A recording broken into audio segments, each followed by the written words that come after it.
சுந்தரேசன் கிட்டத்தட்ட சலுப்படைந்து விட்டான். இந்த ஊருக்குள் யாருக்கும் கையில் இருக்கும் தெளிவான முகவரியை சொல்லியும் இடம் சொல்ல தெரியவில்லை. ஒருவன் வடக்கிற்கும் மற்றொருவன் தெற்கிற்குமாய் அலைய வைப்பது மிகவும் சங்கடப்படுத்தியது. இனிமேல் யாரிடமும் கேட்க வேண்டாம் என்பது போல் கடைசியாய் அந்த டீ கடைக்காரர் காட்டிய வலையில் நடக்கலானான்.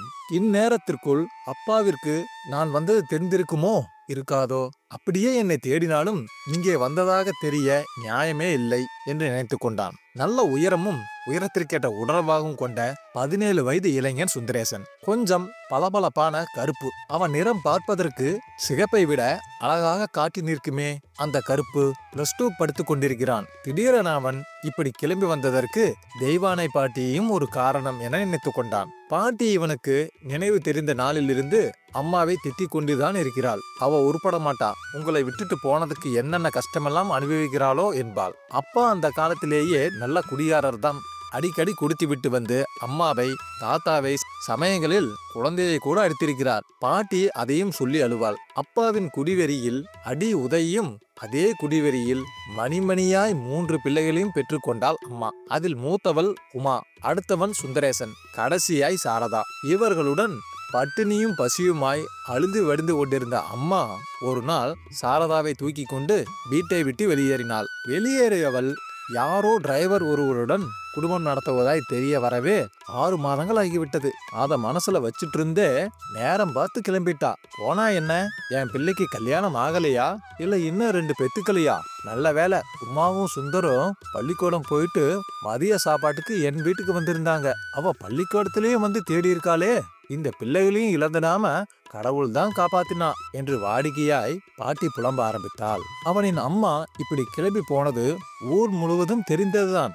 இருந்தும் மாதம் ஒருவரையாவது இதனை பாட்டி யாரிடமாவது சொல்லி காட்டுவாள். வேலையற்ற கிழடுகள் சிலரும் கோபமிட்டு ஆரம்பித்து வைத்து வேடிக்கை பார்ப்பார்கள். எப்படித்தான் ஞாபகப்படுத்தி பார்த்தாலும் அம்மாவின் முகம் மட்டும் சுந்தருக்கு நினைவிற்கு வருவதே இல்லை. அம்மா கிளம்பி போகையில் சுந்தருக்கு 5 வயதும் உமாவிற்கு 8 வயதும் தான். ஆயினும் உமா மட்டும் அம்மாவின் முகம், செய்கை, பேச்சு இவையெல்லாம் இப்படி என்று செய்து காட்டுவாள். சுந்தரை பார்த்தா அம்மாவை பார்க்க வேண்டாம் என்று அடிக்கடி கூறுவாள். இவன் கால் சட்டை போட்டிருந்த காலம் வரையில் தலையை மேல் நோக்கி பாரி நடு ஊச்சி எடுத்து கண்ணாடியை கையில் தந்து, பாருடா சுந்தர், இப்படித்தான் இருக்கும் நம்ம அம்மா என்பாள். சுந்தருக்கு அப்பொழுதெல்லாம் ரொம்ப பெருமையா இருக்கும். இதெல்லாம் தெரிஞ்சா கொன்னுடும் என்கிற பயமும் அந்த காலம் வரை இருந்தது. ஆனால் அம்மா மீது இனம் தெரியாத வெறுப்பு வந்தது ஏனோ தெரியவில்லை. உமா மட்டும் அம்மாவை பாட்டியிடமோ சித்தியிடமோ விட்டு கொடுக்க மாட்டாள். நண்பர்களின் வீட்டுக்கு போகிற சந்தர்ப்பங்கள் எல்லாம் சுந்தர் சொல்லாமலேயே சுந்தரின் அம்மா பற்றி அவர்களுக்கு தெரிந்திருந்தது மிகவும் ஆச்சரியமாக இருக்கும். இதனால் அம்மாவின் மீது மேலும் வெறுப்புணர்வு ஏற்பட்டது. நண்பர்களே, இந்த வீடியோக்கு இன்னும் லைக் பண்ணலன்னா ஒரு லைக், சப்ஸ்கிரைப் பண்ணிக்கங்க. ஆனால் உமா மட்டும் அம்மாவை நீ பார்த்து பேசினா இப்படி சொல்ல மாட்ட, அம்மா நம்மை தேடி வந்ததுக்காக அது ஓடிப்போன 2 வருஷம் கழுத்து அப்பா, சித்தி, அத்தை இன்னும் யார்கிட்டயோ நல்லா அடி வாங்குச்சு என்பாள். இதெல்லாம் எப்படி உமாவுக்கு தெரியும் என்பது கூட சுந்தருக்கு தெரியாது. அப்பா இன்னும் குடியை விடவில்லை. ஆனால் அம்மா தந்த அதிர்ச்சி வைத்தியத்திற்கு பின்னர் ஆர்ப்பாட்டங்கள் எல்லாம் ஓய்ந்து போனது. உமா மட்டுமில்லை என்றால் தான் கூட எங்கேயாவது போய்விடலாம் என்று சுந்தர் நினைப்பான். உமாதான் சுந்தருக்கு அக்கா, அம்மா, நண்பன். இது ஒன்றின் இழப்பை பிரிதொன்றில் சரிகட்டுகிற விஷயமாய் படவில்லை. அம்மா இருந்திருந்தால் கூட உமாதான் இவனுக்கு பிடித்தமான உறவாக இருந்திருப்பாள் என்று அடிக்கடி நண்பர்களிடம் சுந்தர் கூறுவது உண்டு. உமா எதிலும் தெளிவு, தீர்க்கம் கொண்டவள். கடைசியாக வையாபுரி சந்துக்கு வந்தடைந்தது குறித்து மிகுந்த சந்தோஷம் கொண்டான். இதன் பழைய பெயர் வையாபுரி சந்து அல்லது வையாபுரி பிள்ளை தெரு என்றிருந்திருக்கும். வரிசையாக கதவிலக்கங்களை பார்த்து கொண்டே நகர்ந்தான். 24, 25, 26, 27 மூங்கில் தட்டியால் மறைக்கப்பட்டிருந்தது முன்பகுதி ஒட்டி கட்டிடம். கதவரையே சென்றான். சார் என்றான். இந்த சார் யாருக்கு? அந்த டிரைவருக்கா அல்லது இங்கு இருக்கும் வேறு யாருக்குமா? இப்படியே திரும்பி விடலாம் என்று தோன்றியது சுந்தருக்கு. வாழ்வில் முதலாய் இத்தனை பதற்றத்திற்கு உள்ளானான். சரி, திரும்பி விடலாம் என்று நினைக்கையில் 15 வயது மதிக்கத்தக்க பெண் ஒருத்தி யார் வேணும் என்று கேட்டுக்கொண்டு கதவை திறந்தாள். மிஸ்ஸஸ் அகிலா வீடு இதுதானுங்களே என்று முழுங்கிக் கொண்டே கேட்டான். வாங்க என்று சொல்லிவிட்டு கதவை முழுவதுமாய் திறந்து வைத்துவிட்டு உள்ளே போனாள். போகும் முன் உஷ்ணமாய் ஒரு முறை முறைத்துவிட்டு போனாள். உலகத்தில் எந்த மகனும் தன்னை பெற்றவளை இப்படி மூன்றாம் மனுஷன் மாதிரி பார்க்கிற அபாத்தை அனுபவித்திருக்க மாட்டான் என நினைத்து கொண்டான். இப்படியே கூட திரும்பி விடலாம், வேகமாய் தெருவை கடக்கும் வரை ஓடி கூட போய்விடலாம், மிஞ்சி போனால் பைத்தியம் என்று நினைப்பார்கள், நினைத்துவிட்டு போகட்டும். அதற்குள் கம்பீரமாய் ஒரு பெண் வந்தாள். பார்த்தவுடன் தெரிந்துவிட்டது இவள்தான் அம்மா என்று. வீட்டில் இவளின் புகைப்படமோ கல்யாண படமோ இல்லாது சிதைத்து போட்டிருந்தார் அப்பா. ஆனால் நடுவகடு பிரித்து இப்படித்தாண்டா இருக்கும் அம்மா என்று உமா சொல்வது நிஜம்தான் என்று நினைத்து கொண்டான். நீங்க? அந்த பெண் புரியாமல் கேட்டாள். நான் திருச்சியிலிருந்து வரேன் சுந்தரேசன் என்றான். சுந்தர், தனுஷ்கோடி பேரன் சுந்தர். ஆனந்தம் கலந்த அதிர்ச்சியில் அவளுக்கு கண்கள் கலங்குவது தெரிந்தது. தனுஷ்கோடி பேரன் என்றால்தான் சகல உறவினர்களுக்கும் தெரியும். தாத்தா அவ்வளவு பிரபலம். அவர் இறந்த பின்னர் அவரின் சொத்துக்களை விற்றுத்தான் குடும்பம் சீர்பற்றிருக்கிறது. வாப்பா சுந்தர், வா, உள்ளே வா. சாரதா, அவன்தாமா நம்ம சுந்தர், உன் அண்ணன் சுந்தர் சொல்லிவிட்டு சுவரோடு சாய்ந்து உட்கார்ந்து தேம்பினாள். சாரதாவும் அவள் அருகே வந்து உட்கார்ந்தாள். சுந்தரையே பார்த்து கொண்டிருந்தாள். அம்மா அழுவதை பார்த்து சாரதாவும் அழுதாள். இவர்கள் இருவரும் அழுவதை பார்த்து கொண்டிருந்த சுந்தருக்கு இது அவஸ்தையாகப்பட்டது. ஏதோ நினைத்து கொண்டவள் போல புடவை தலைப்பால் கண்களை துடைத்து விட்டு கேட்டாள், எப்படிப்பா இருக்க? என்ன பண்ற? உமா என்ன செய்யறா? அவங்க எப்படி? ஒட்டுமொத்தமாய் கேட்டாள். தனது வீட்டு சொந்தங்கள் கூட அருந்து போய்விட்டதால் எதையும் விசாரித்து அறிந்து கொள்ள முடியவில்லை என்றாள். என்ன ஏதுனே தெரிஞ்சுக்க முடியாதப்பா, நினைச்சிட்டு இருக்கிறது மட்டும் என்ன பிரயோஜனம்னு விட்டுருவேன் சுந்தர். ஆனா நீ நினைக்காமலும் இருக்க முடியலை, இருந்தும் தேடி வந்தையே, உன் காலிலே விழணும்பா என்றாள். சாரதாவுக்கும் உமாவுக்கும் நிறைய ஒற்றுமை இருப்பதாகப்பட்டது. நல்ல நீளமான அந்த விரல்கள் உமாவுக்கு இருப்பதை போன்றுதான் சாரதாவுக்கும். உமாவை கூட்டிட்டு வந்திருக்கலாமே, அவ எப்படி வர முடியும்? அவங்களுக்கு தெரிஞ்சுதானே போச்சே.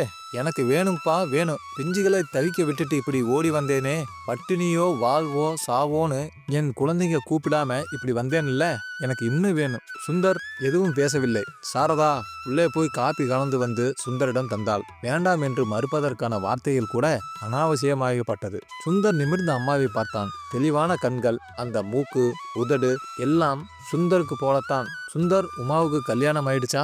அடுத்த மாதம் 7ஆம் தேதி தான் கல்யாணம். மாப்பிள்ளை ஒரு பிரைவேட் கம்பெனில கிளர்க். உங்களுக்கு பத்திரிக்கை கொடுக்கணும்னு அக்கா ரொம்ப பிரியப்பட்டது. அதான் அலமு சித்தியிட்ட போய் உங்க அட்ரஸை வாங்கிட்டு பார்க்க வந்தேன். பேசிக்கொண்டே கைப்பையிலிருந்து முனைகளில் மஞ்சள் தடவிய பத்திரிக்கை ஒன்றை எடுத்து கொடுத்தான். வாங்கி பார்த்து மீண்டும் அழுதாள். ஆனால் இந்த முறை சாரதா அளவில்லை. சுந்தரின் அருகே வந்து நின்று என்ன பண்றீங்கனே என்றாள் சாரதா. +2 என்றான். கொஞ்ச நேரத்தில் அம்மா என்று கூப்பிட்டு கொண்டே ஒரு பையன் வந்தான்.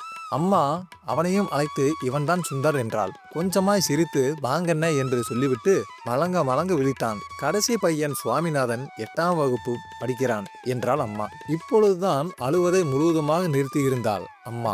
இன்னும் கொஞ்ச நேரம் இருந்து சுவாமிநாதன் அப்பாவை பார்த்து விட்டு போக சொன்னாள். அவர் பார்த்தால் சந்தோஷப்படுவார் என்றாள். இல்ல, நேற்று ராத்திரியே கிளம்பி வந்துட்டேன், இப்ப கிளம்பினாதான் ராத்திரிக்குள்ள திருச்சி போக முடியும் என்று மறுத்து விட்டான் சுந்தர். போக அவனுக்கு அந்த டிரைவரை பார்க்க வேண்டுமென்றே தோன்றவில்லை. சாரதா, சுவாமிநாதன், அம்மா மூவரும் எடுத்துக்கொண்டிருந்த போட்டோ ஒன்றை கொண்டு வந்து தந்தாள் சாரதா. தனது பாஸ்போர்ட் சைஸ் போட்டோ 2ம் தந்தாள். எதற்கு 2 என்று சுந்தருக்கு புரியவில்லை. அக்கா கல்யாணத்துக்கு நானும் சுவாமியும் வர்றோம். நம்ம சொந்தங்கள் யாரையும் எனக்கு தெரியாது, என்னை அவங்களுக்கும் தெரியாது. ஆனா அக்காவை நான் நேரில் பார்க்க நீங்க ஏற்பாடு செய்யணும், அடிக்கடி வந்து போங்கன்னே என்றாள் சாரதா. புறப்படும் முன்னர் அம்மா மீண்டும் அழலானாள்.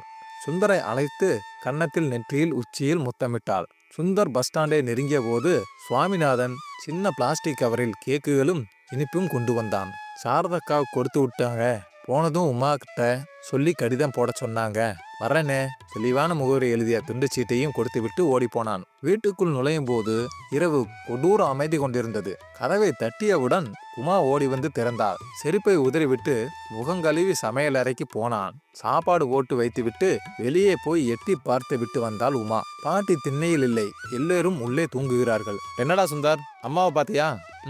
6 மணி நேரம் பஸ் பிரயாணம் முழுவதிலும் தீர்மானம் செய்து கொண்டான். உமாவிடம் சொல்லும் போது தான் அழுதுவிடக்கூடாது என்று. உமா அடிக்கடி சொல்வாள், எதுக்குமே எப்பவுமே அழக்கூடாது சுந்தர். கம்பீரம் தாண்டா ஆண் பிள்ளைக்கு அழகு.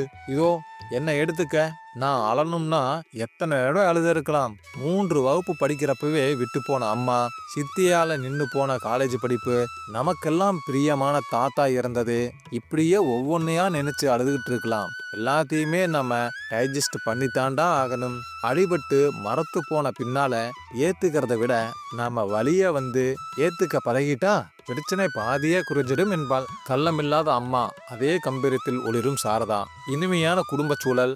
சாரதாவும் சாமிநாதனும் கூட சுந்தரை உமாவை பற்றி ஏற்கனவே அறிந்து வைத்திருந்தது.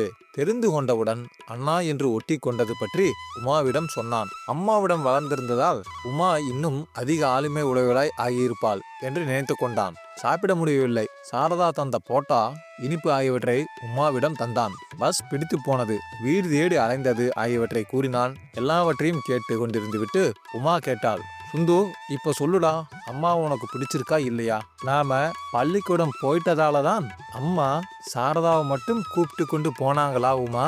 ஆமாண்டா. ஏன்? சுந்தர் சிறிது நேரம் உமாவின் கண்களை பார்த்து கொண்டிருந்து விட்டு பேசினான். எனக்கு ஒன்று தோணுது உமா, அன்னைக்கு நாம 2 பேரும் கூட பள்ளிக்கூடம் போகாம இருந்திருக்கலாம். சுந்தர் உடைந்து விடாமல் திடமாய் சொல்லி முடித்ததும் வழக்கத்திற்கு மாறாக உமா சுந்தரின் மடியில் முகம் புதைத்து நெடு நேரம் விம்மி விம்மி அழுதாள். நண்பர்களே, அடுத்து இந்த வலதோட்டத்தில் இருக்கிற கட்டத்துல ஒரு சூப்பரான கதை இருக்கு, அதையும் தொட்டு பார்த்துருங்க. ஓகே ஃப்ரெண்ட்ஸ், இந்த வீடியோவோட நம்ம என்னைக்கு நிப்பாட்ட போறதில்ல, இன்னும் தொடர்ச்சியா பல வீடியோக்கள் போட போறோம். அதுக்கு நீங்க நம்ம சேனலை சப்ஸ்கிரைப் பண்ணி அந்த பெல் பட்டனை பிரஸ் பண்ணி வச்சுக்கோங்க. இந்த கதை உங்களுக்கு பிடிச்சிருந்தாலும் லைக் பண்ணுங்க, கமெண்ட் பண்ணுங்க, ஷேர் பண்ணுங்க. மறக்காம நம்ம சேனலை சப்ஸ்கிரைப் பண்ணிருங்க. நன்றி நண்பர்களே.